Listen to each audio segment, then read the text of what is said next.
Welcome to the Bill Cartwright Show with our special guest, Sacramento's Hall of Fame coach, John Karsten. John, welcome to the show. Thank you. Thank you for having me, Bill. You know, what I really want to do is get to know you, have everybody get to know you really quickly. I want you to talk about where you grew up, and I want you to talk about your mom and dad. Okay. I actually grew up in Modesto, California. Then I moved to Santa Cruz in my senior year in high school. My dad was a worker from the agricultural department in Modesto. My mom was a homemaker, and I was going to stay in Modesto and live with somebody and finish up, but I decided at the last minute to go to Santa Cruz. And I really enjoyed Santa Cruz High School. I actually graduated from Santa Cruz High School and played basketball there and really enjoyed it. Team. And I won Great team. We were a championship team that year, 1953. So when you were in high school, you were a sports kid, or what kind of kid were you? Well, I was a hard worker. I was a good student. I worked hard in my grades. I was a type of a person that had to study. And it didn't come naturally. I had to study hard for my grades and so forth, but I was always an honor student. And I worked hard, and sports-wise, I played some basketball and baseball, really, to tell the truth. But basketball was my sport. Yeah. So were you a better basketball player, or what was your best sport? Basketball by far. Basketball by far. I played at Santa Cruz High School, Modesto High School, then Santa Cruz High School, and then Monterey Peninsula College for 2 years, and then Sacramento State College for 2 years. So as you're leaving high school, how did you know where you wanted to go to college? Well, I really didn't, tell you the truth, Bill. I actually joined the Marine Corps right out of high school. I went in the military service. I was 17 years old, and I signed up and went in the Marine Corps for 3 years, and then came back. And I was going to go down to school down to UC Riverside with my old high school coach. But the last minute, a coach that came from Sacramento, and you know the name, Mr. Pete Paletta, came to Monterey Peninsula College. And he came over and recruited me, and I really liked Pete. So I went to Monterey Peninsula College. Wow, I did not know that. Hey, what kind of coach was Pete Paletta? Because he's such a legendary guy. He was a fantastic coach, Bill. He was taught me a lot about the game and about life. And actually, when I was thinking about going into coaching, I really wanted to be another Pete Paletta because I liked the way he coached. He coached with a tough hand. He was on our case all the time and so forth, but he made us better teams. Before Pete came to Monterey Peninsula College, they never had a winning season. And when he took over for the next 3 or 4 years before he went to USF, he had 3 championships. So was he more of a defensive coach, or was he an offensive coach? I would say more of an offensive coach. He lined up, but he worked hard on the defense too. We were a good defensive team. And his teams at USF, you probably remember them way back. And before your time at USF, tell the truth, but I used to go down, we play our games in Sacramento, and I'd drive down on the weekends and watch USF play. Bob Gaylord was on that team too. You remember that guy? I sure do. He was my college coach. I know he was. I recruited you out of Elk Grove High School. So after you left Pete Paletta, where did you go? I went to, we were looking for a place for me to go, and my roommate was Bill McClintock, who ended up going to Cal. Yeah. And I was going to go up to Cal with him, but the last minute, a new coach came at Sacramento named Ev Shelton. And he contacted me about coming up and playing at Sacramento State. So I came up to Sacramento for the day and checked in. I really liked him. So I ended up going to Sacramento State and enjoyed my 2 years of playing there. Talk about some of the guys you played with at Sac State. Well, I hate to say this, but I went to 2 funerals about a month ago, and 2 of the guys that I played with passed away. Bill Whitaker, who was an outstanding rebounder, defense, him and Jen Davis, who came out of Stockton. And he was one of our great players too. And John Dilley was an outstanding player with us. And we had some good teams at Sac State. We really did. Hey, who were some of the other good teams in the area and some names that maybe we wouldn't know that you played against? Okay, well, a name that I always bring up and so forth, and who I talked to the other day was Mr. Dusty Baker. Dusty. Dusty was a senior at El Campo High School, lived over by me. And I coached him in an all-star game here in town. And we all became friends. He used to come over when I coached at American River College. He used to come over and work out with us all the time. And he still stays in touch with me. And in fact, I talked to him. I texted him yesterday because he has COVID now. Yes, he does. And but he said he's doing well. He's going to be back to work pretty soon. But I followed his career and went down to watch his team play when they played the Giants and so forth in the A's when he was with Houston. In fact, I saw him play when he was with the Giants, to tell the truth. So I kind of stayed in touch with him. And my big player at Foothill High School, when I coached at Foothill High School, was Larry Weber. Larry was a great player, and he ended up going to Oregon State and a great career up there. But the best player ever out of Sacramento was Mr. Bill Cartwright. That guy. I was asked that question the other day by a sports writer. He says, tell me the two best players ever out of Sacramento in your era. And I says, Bill Cartwright and Kevin Johnson. Am I right? I don't know. That's not for me. Well, let's do this. So you're leaving Sac State. Yeah. So what are you thinking? Do you know what you want to do? Well, I wanted to be a coach. And I was promised a job. Pete Paletto, one time we were in San Francisco, and the superintendent of schools, Mr. Bud Kima, happened to be there at the game too, at the hotel in San Francisco. And when he told me, I asked him what I was going to do, and I told him I'm going to Sac State for 2 years, and I want to get a job teaching and coaching. He says, Coach, you come and see me after you get out of Sac State, I'll give you a job. So after I finished playing, I went in to see him one day. He offered me a job. So my first job was Highlands High School.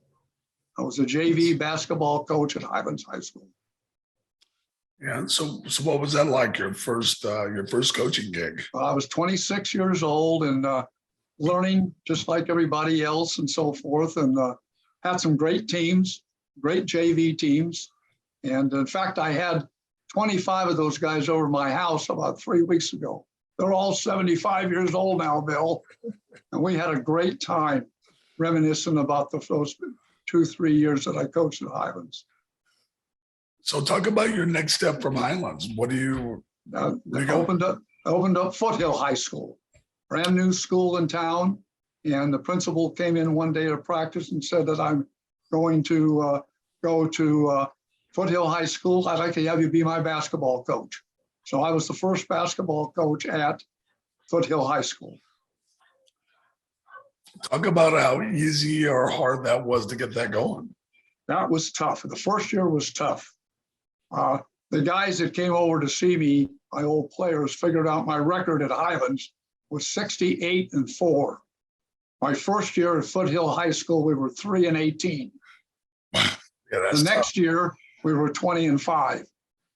And that was tough to go from a winning atmosphere to an atmosphere that we had to build the program. It was not easy. It was tough. But the next year, those same guys came back, and we had a great year the next year. So how long were you at Foothill? I was at Foothill for 4 years. 4 years at Foothill, and then the athletic director from American River College, Mr. Woody Hutchison, came over to see me one day and said, we're going to have an opening for a basketball coach at American River College. Would you be interested? I said, yes, I would. I'd love to go over the junior college level. So in 1970, I went over to American River. So talk about the difference of coaching in high school and at a junior college. Well, I think the big thing, Bill, was the recruiting aspect. You know, in high school, you got who came and so forth. In junior college, I had to get out and get players. And I had a guy that was very influential that helped me a lot, and that was Mr. Dan Risley. He sent me some players from Elk Grove that played for me and played very, very well. And but I think that was the big thing. And the travel, of course, was different. You know, our league was Fresno and Visalia and Modesto and Stockton. We traveled more than we did in high school. But I think the big thing in junior college, the difference mainly was, and most of these guys that played for me in junior college were the stars of their team in high school. So I had to get those guys and put them together. That was not easy sometimes, but I had a lot of success. I was very lucky. Good players. You know, some of those guys from Elk Grove. Just talked to Pat Hedman yesterday. You know, Pat? Yeah, of course. Yeah, Pat has cancer, throat cancer, and he's going through chemo treatments and radiation right now. But he's hanging in there. He's doing okay. He and Bill Job and Mitch Magna came over and played for me. Yeah, those were good players for us. They were very good players. And Pat Hedman was a great passer. Oh, yes. One of the best point guards, probably the best point guard I ever had, really. He was fantastic. And Dan and I your old coach and I got along very, very well. We actually went to the same high school, Modesto High School, many, many years ago. I knew Ray Risley better than Dan, but when Dan came to Sacramento, he was a JV coach at Loma when I was a JV coach at Highlands. And that's where I got to know him. So what was your best team in AR? Best team in AR was in 1978. I had some players. I had Paul Purvis, who came out of Highlands High School. I had Brad Tatum, who came out of Highlands High School. I had some guards that came from the Elk Grove guys came, and had a wonderful team. We went to the finals of the state tournament. We got beaten in the finals by 1 point. That was a good team. 77, 78. So how long were you at AR? I was at AR. I coached for 14 years. And then after I got out of coaching, I went to the counseling office for 14 years. And I love that too. That was great. Good job. So I actually had American River for 28 years. What was that like? Because you had coached so long, and then Yeah, it was boom, now you're out of it and you're counseling. That had to be kind of weird. It was different. It was really different. And I was ready. I had coached for 25 years that time, and my stomach got pretty bad. I got a little ulcer problem, and I decided to do something different. But counseling was wonderful. I still got to talk to a lot of nice young people and about their careers and so forth. And I was the athletic counselor for a while, and it was a change, really a change. I missed the basketball. Of course, I had the opportunity to run Bill Cartwright's basketball camp, so I got to stay in the basketball aspect. You remember that? We did that for how many years, Bill? That was for a while. Yeah, that was great. It's funny, you know, almost want to think about the years. Hey, talk about the because you still did basketball clinics. Oh, I started the clinic in 1975, I guess it was. When I ran that for 25 years, and that was fantastic. We had coaches from all over to come to Sacramento, and I really enjoyed that. And it was, I think the coaches enjoyed it too in town, because we really never had any basketball clinics in town. But I brought speakers from all over. Converse Shoe Company was excellent, good to me. They sent me speakers sometimes too. And it turned out to be a really good situation. Yeah, because I think I was looking at that online, and actually it said like 32 years, 31st annual John Karsten basketball clinic, 32 years. Wow. I know it. I know it's a long time. Brian Katz, who was the coach at Sac State just recently, he took it over after me, and he ran it for a little while too. But it was a good clinic. It was good. I want to go back for a minute to the Bill Cartwright basketball camp, because your coach, Dan Risley, came to me and asked me if I would be involved with that camp. And I told him, I says, yes, I will under one circumstance. And he says, what's that? He says that Bill will be there all the time. because I worked camps for other guys. And a lot of times the people that ran the camp weren't there all the time. And you were there all the time. You were there in the mornings, you were there all day long, you were there in the evenings. And I thought it was an excellent camp, Bill. And it was because you were there all the time. It was great. Well, I thought it was fun. I thought the camp was fun. The kids were great. The kids were going to learn. And I think what's interesting about camps is that if a lot of people haven't gone to them, that the difference between a kid on Monday and the difference on Thursday is a completely different kid. So it's nice to see that transformation. It's nice to see them get better, work on their skills. And we were just really fortunate to have a really great group. And of course, we did. As well. We had a wonderful group, and you being there all the time really helped. You were there during the day. Well, you and I, if you remember right, we would go check the kids, make sure they were in bed at night. Yeah. You stayed there all the time, and it was, I thought it was a great camp. I really enjoyed those years. I was trying to think of how many years we did that, Bill. How many was it? 10, 12? Somewhere around there, at least 12. Around there. I think so too. Yeah, it was a good while, but it was a good time. In fact, I found an old Mr. Bill t-shirt the other day. I found him in my closet. I picked it out, and here's a Mr. I don't know where I put it now. I should have brought it now. Hold it up there, but I didn't bring it in.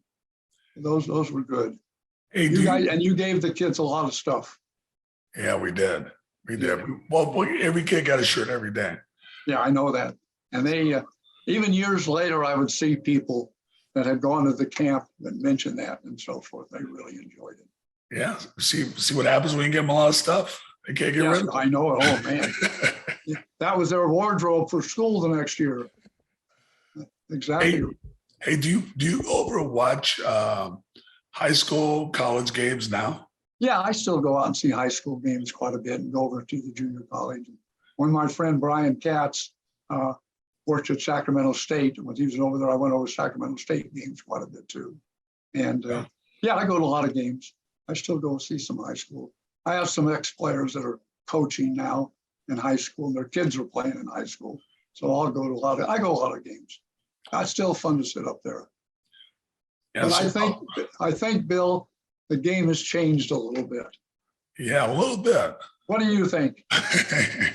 Well, I think, what I think. I'm just curious about, because you've been playing and coaching longer than I have, compared to Pete Paletta and where we are now. How's it different? And what do you think about what's going on right now? The game itself. That was funny you asked that, because I went to a game last year. One of my ex-players, American River, came up and sat with me, and he says, "Coach, how much has the game changed?" And I says, "The biggest thing to me nowadays, and that's my opinion, players dribble too much. We used to get the ball, we'd look for the pass, we'd look for the shot, then we put the ball on the floor. Now I think they get the ball and automatically it goes on the floor. I don't think the passing is there as much as it used to be. That's my opinion. And I think that's one of the big things of the change. And when you played either too, you always looked inside. The inside game is not there as much as it used to be. Do you agree with me? You're dead right. Nobody, yeah. They don't play inside anymore. No, they don't. It's outside. Well, of course, I know the 3-point shot has changed the game. I realize that. But still, we live and die by the inside. I want that ball inside to my big guys. So now we don't see that much of that anymore. The game is still great. Don't get me wrong. I still love basketball. I enjoy watching the teams play. But to me, that's the big thing, the big change, that now the ball does not go inside of the post man. No, we used to believe in going inside, outside, pass the ball in, they go, and they pass it back out, Now they dribble around and pass, and the guy shoots a 3-point shot. And how many 3-point shots a game? My God, it's changed. Yeah. It's still a great game, though. I agree. I think everybody pretty much loves basketball. Basketball has and will always change. Yeah. So, we're not going to get accustomed to this style. It's just not going to happen. No. But we can just enjoy the game for what it is. Exactly. Yeah. Our players, I think the players are very, very good today. Very talented shooters Awesome. and so. I think they're fantastic. But I like the old game a little better, to be honest. Of course, I'm getting old. Maybe that's what it is. I don't know. 86 years old now, Bill. 86. You're looking great. Feel pretty good, hanging in there and so forth. Hey, talk about your family. I know that my wife and I have been together for 43 years, and it was funny when I was talking. Your wife was here earlier. That we have the same relationship because one voice is the same as the other. Right. We've been married 60 years this year. 60. Wow. 60 Amazing. years. I met my wife at Sacramento State, and we've been married for 60 years. I have a boy and a girl. My son is a coach, basketball coach up in Sparks, Nevada. And he's at Spanish Springs High School. He's coaching the JV team up there. He's not a teacher, he's an insurance man, but he coaches basketball. And my daughter lives in Rockland. She's close. She works at Hewlett Packard. And I have 5 grandkids, and they're fun to be around. Four girls and 1 boy. Wow. Are any of them gifted to play some sports or instrument or sing? They played a lot of sports in high school. That was about it. My grandson, I have 1 grandson. He played basketball and baseball in high school up in Reno. And he was a good player and so forth. What? Yeah, and our granddaughter, who's a school teacher up in Sparks, she coaches basketball and volleyball. So they're still involved. They like their sports. They all played something. I remember when your son played. Yeah. But my oldest son now is 43. He's 43 years old now. Yeah. No, I take that back. He's 42. My son's 57. I tell you, hard to believe, huh? Yeah. It's just, but they're fun to be with, Bill. And I always I saw somebody yesterday, a young lady had to go over and get a heart test over at the hospital. And she had a 6-year-old and a 3-year-old. And I says, enjoy them because they grow up fast. Isn't that true? That's very true. As my oldest grandson is now 18. Is that right? Oh, man. I'll tell you. My oldest granddaughter's 30. He'll be 30 this year. It's hard to believe. We used to be young people. What happened? Yeah, we just did. You look good, Bill. We did the right thing, and we're still hanging in. Yeah, exactly right, and so forth. How you enjoying it back at USF? I'm very fortunate to be back at USF. So, still a great school, great people. It is.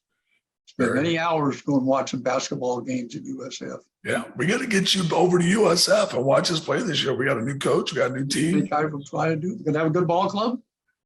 I sure hope so. I don't know. I don't know your coach there now. Well, that's why you got to get you over there. We need some of your knowledge. Okay, I don't know about that. The slow break. I don't know, but I've enjoyed my years, and I always enjoyed watching you play. I'll tell you, it was USF and I got to tell you one story, and maybe I told you before. My wife and I went to New York one time, and the last day I said, well, I have to go over and see Madison Square Garden. I've never seen it before. So I went over there, and I was up there, and they were getting ready for a concert. And I asked the worker there, I said, I would love to go down and see the floor. Would you take me down there? He says, no, I can't. They're working down there, and they don't want anybody down there. I said, I've got to see this. I'm from California. I says, by the way, and I lied, Bill, I coached Bill Cartwright in high school. He looked at me, he says, you got to be kidding me. He's one of my favorites. And he yelled down the guy, this guy coached Cartwright in high school. They put a hard hat on me. I went downstairs, walked all around the basketball court, took me in the locker rooms and everything. They said, hey, when you see Bill, tell him hello. I'll never forget that. I'm sorry I used your name, but I wanted to see Madison Square Garden. Oh, I'm glad you did, and you must have caught us at the right time. Maybe we won a couple games at that point, so people were ready to lynch us. That was after you played there, of course. But this guy, oh my God, you got to be kidding me! He was a real fan of yours. When he was a construction worker there at Madison Square Garden. But, and you had great years with the Bulls too, so that was very, very instrumental and so forth. You have a lot of great memories, don't you? Yeah, just like you. Yeah, exactly. Pretty soon I'm going to have those Hawaii memories you got going there. What's that? Pretty soon I'm going to have those Hawaii memories going. Like, yeah, right. Here we are in Hawaii. Yeah. We try to get over there every year. We try to get over to Hawaii every year. I love it over there. I really like it. Always enjoyed it. So forth. So we've done a lot of traveling over the years. A lot of traveling all over the world. And I'm hoping maybe we can do a little bit more, but we'll see what happens. Yeah. Well, John, thank you so much. Oh, my pleasure. You know that. We're amazing. Thank you. Let's stay in touch, okay? Sure. I'm always around. Okay, I know you. I got your phone number. I got that number in my book now. So, and say, have you talked to Dan? I haven't talked to Dan for a while. So will you talk to him? Tell him hello for me, okay? You got it. Okay, you take care, Bill.